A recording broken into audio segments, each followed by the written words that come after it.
In this video, we're going to be going over how to use the VWAP indicator and a few trade examples this past week you could have taken off this. Let's get into the video.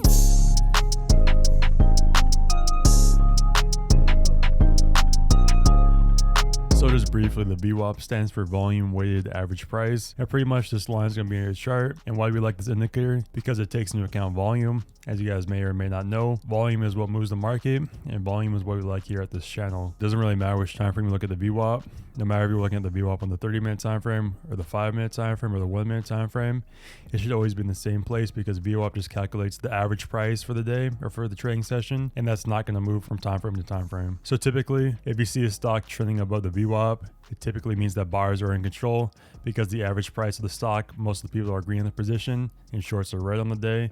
If you see a stock below the VWAP, it typically means that stock is weak and that sellers are in control for the day. Now intraday, you may or may not see pullbacks to VWAP. So if sellers are in control for the day and you see a pullback to VWAP, it may be a great entry to get short for the day. Or if you're trying to go long and you see a stock pulling back to the VWAP, it may be a great opportunity to go long on the stock. Now I'll just show you a few examples if I can use the VWAP and start using it to make your trading better. So in this first example, we're taking a look at Microsoft on October 28th, and the orange line is VWAP. If you don't know how to pull up the VWAP indicator, I'm using TrendSpider. Just go to your indicators or your studies tool, just type in VWAP or volume weighted average price, and then it should pop up and just slow it down. Some brokers or some trading platforms, software, they make you have the upper and lower band. I just disabled the upper and lower band. I don't really think it's necessary. But if you like it, then go ahead and use it. I just use what works for me. So you start off with this big green candle. Buyers, they look like they're pretty strong intraday. They came up to this key level here at 231.29. You pulled back to the orange line, the VWAP, and kind of held it as support intraday. Now, a few signs you could have got long at this level were, first of all, you had these big lower wicks to the upside, showing you that buyers were active in the market, trying to push price back up. Because you know that the VWAP is here, and the average price for the day was around 229 at the time. Most people are trying to defend this spot. Once price starts breaking below VWAP, the average person who bought shares that day is going to go right in the position. Buyers did all that they could to hold price above this level and make another push up higher. You could also say this was a potential bull flag forming here because you had this nice push up, flag back to VWAP.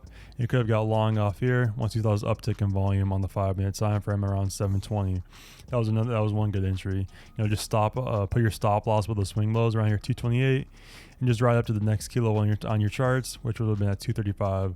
So if you got long up here on this candle around 230, 231, you had $4 of upside versus $2 of downside or $1 depending on where you put your stop loss. So it could have been like a 2-to-1, 4-to-1 risk reward trade. So pretty good setup there. So same day, you can see that. So as price goes higher and higher, naturally the VWAP goes up higher because the average person who bought shares this day, the stock's going higher, so they're buying it at higher prices, naturally driving the VWAP line up higher.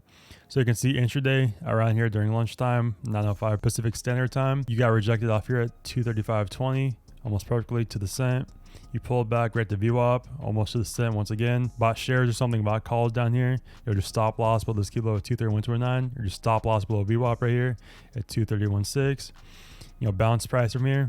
It rode back up to 236, or your target would have been around high of day. And because you knew that buyers were active in the stock this day, the market was strong, Microsoft was rallying, you knew that VWAP was here, it would have been a great pullback entry opportunity. Rather than trying to trace the market up here, just wait for a pullback because buyers are active in the market. They're in control today because the price is trading above the VWAP. And then just wait for a pullback, enter around here. If not, your entry doesn't show up, you don't get an opportunity, just wait it up for another day. But you got your entry opportunity down here. Once it bounced out VWAP, you could rode that up for another $5 move on Microsoft. Going forward a few days, November 1st, we were still looking at Microsoft, but this time, looking at a downside test of VWAP. So you can see this 235 level that was acting as resistance back here on October 28th came back into play a few days later, November 1st. So you open up right here. Once again, you have session break lines here. Those are little green dash lines. Price opened up here at 234. It tried to push past 235. Currently sellers into the market. A big red wick to the upside, showing that sellers push price all the way back down from 235 and close price red on this candle. And then you have these big red candles, increasing volume, showing that sellers are active in the market. Effort versus result. Then instead of trying to chase the market down here at a key level of 227, what would you do in this circumstance? Instead of chasing it, at this potential double bottom that could have been forming, you just wait for a pullback to VWAP, which was at 236 on this day. Just stop loss above 231.29. Stop loss, maybe keep it tight around 230.76. Now you're risking maybe 50 cents, a couple cents on the contracts, 50 cents on the underlying. You get short right here at 230.50. You get about $3 more of downside. Your target's around low of day. So you're risking about 30 cents on the underlying on Microsoft to make about $2 at the downside. So it was also a pretty good risk reward trade in that circumstance. If you took puts up here, another good trade. Tight stop loss above VWAP. If it breaks for a VWAP, just cut the trade. If not, just target down for VWAP. So now I just brought up the risk reward tool on TrendSpire. So let's just say you saw this VWAP projection coming in. You didn't chase the lows down here.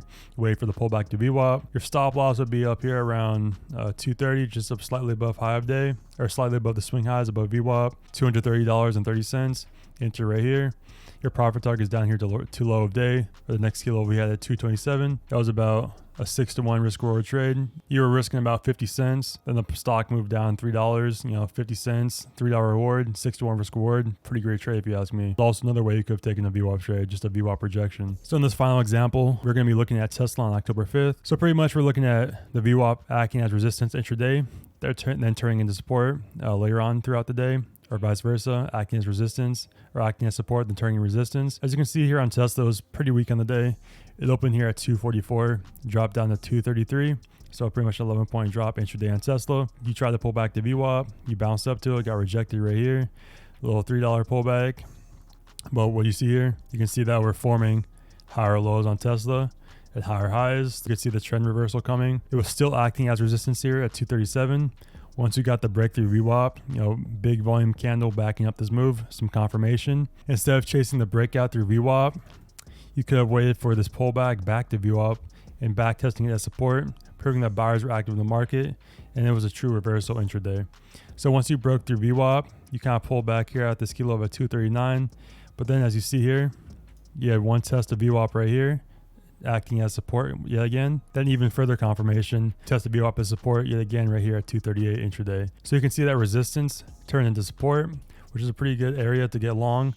So now I just pulled out the profit target calculator and the risk reward calculator. So you can see here, if you got long off the VWAP support test right here around 237.80, you stop out below swing lows right down here. If you want to keep the stop even tighter, you can put it directly below VWAP. But I like to give myself a little bit more wiggle room. I like to just put my stop below the recent swing low. So in this circumstance, I would put my stop somewhere around here at 236. And then my profit target would have been these swing highs right here around 241.67. So this trade right here is a 3.05 risk reward, more aggressive with your profit target. You cover your stop loss around here, around like high of day potentially. But as you can see, you didn't get back to high of day until the next day. So that trade would have executed to the following day, and it comes with the risk of holding overnight and everything like that. So in this case, just put your target at the previous swing high, which would have been in this region right here, around 241.62. You can see you set yourself up with a good solid 3-to-1 risk reward trade. That was also a great example of VWAP acting as support when it was previous resistance intraday. So a great reversal setup, a great trade you could take on Tesla this day. I think those are the three best ways to use the VWAP. VWAP pullback to resistance, VWAP pullback as support, and then a potential support turn resistance VWAP, or vice versa, resistance turn support. Now you can use this in tandem with the 9 EMA. I like to do that, but it's not really necessary. A lot of traders I know, a lot of traders I talk to, there's ones on YouTube. Lots of people just use VWAP alone because VWAP takes into account volume, whereas lots of other indicators don't.